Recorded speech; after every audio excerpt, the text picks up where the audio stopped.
What's up, people? I'm your Daily Rev, and this is your Daily Dev. Yesterday, we looked at the question, where are you? Today, we looked at another question that oftentimes we have to answer, which is, what have you done? Yesterday, we looked at Adam and Eve. Today, we're going to look at their first two offspring, Cain and Abel. Now, the story goes that there was these two individuals, Cain and Abel, the first two sons of the first two humans that were created. And as a result of a rivalry between them, really as a result of one being more, one's sacrifice to God being more acceptable, the other one got jealous.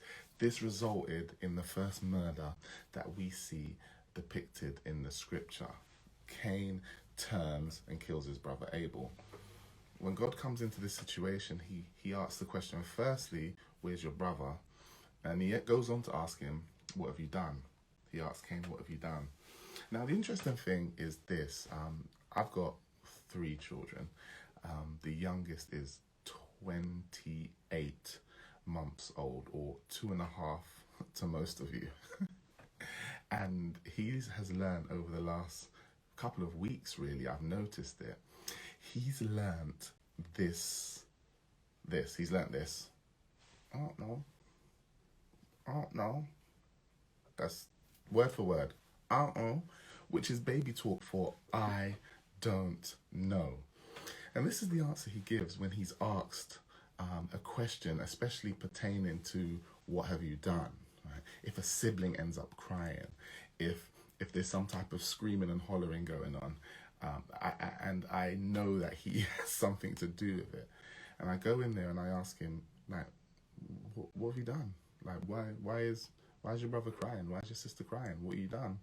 And his first response is, uh-oh. I don't know where he learnt that from, but he's picked it up and he's running with it.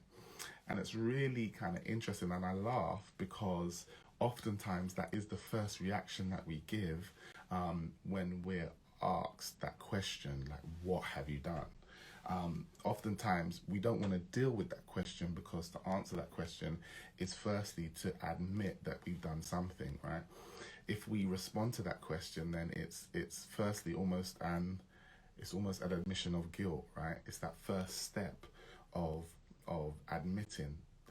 When we take that first step of admitting that we've done something, it can become a bit more real. It strikes us. It becomes a bit more striking. It becomes something that we have to contend with. What have you done? But what is so powerful about answering that question truthfully, rather than finding a nuanced or a creative way of sidestepping the question, is it does begin that journey of mending whatever has been broken by the actual action that has been taken.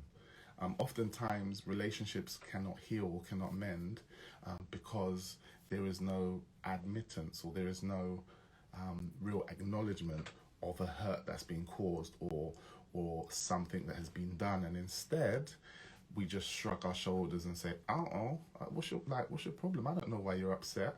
I don't know why you're angry. I don't know how we got here. I don't know. I don't know, right? We just claim almost that we are oblivious to what has happened and what has occurred.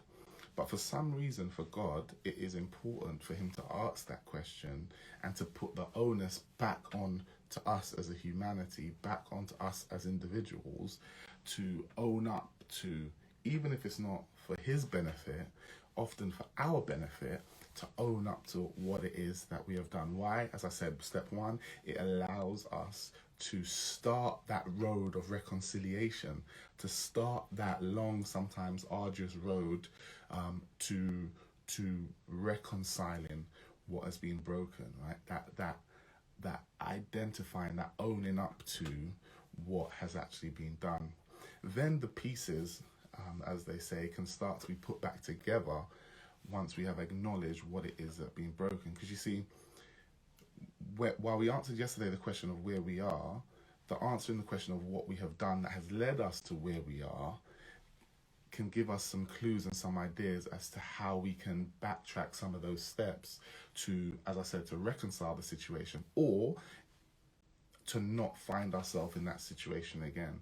Because you can be lost, quite literally somewhere. If you don't admit that you're lost, if you don't admit what you have done to cause you to arrive in that situation, it can be easy to replicate that situation. It can be easy to find yourself lost again, accidentally, if not intentionally. And so it's really important for us to wrestle with that question, like, what have you done, right? What have you done? And this can come in all manner of all different ways and all different methods and all different processes this can go through. But when we're looking at the situations we find ourselves in, whether it be today, tomorrow, or when we just reflect on where we are, we have to ask the question, what have we done to cause this? Now, of course, sometimes there are things that are beyond our control that have caused us to arrive in the situations that we're in.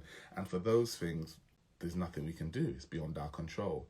But for other things, once we start to dissect it, we can see that there are things that we have done that have contributed to where we are.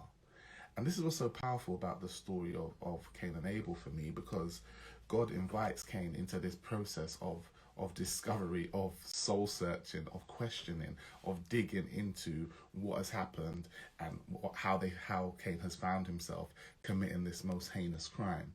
And what we actually see is God even gives him the answer. He says, look, if you do, what's your problem? Like, if you do what is pleasing and acceptable, then cool, you'll be all right, mate.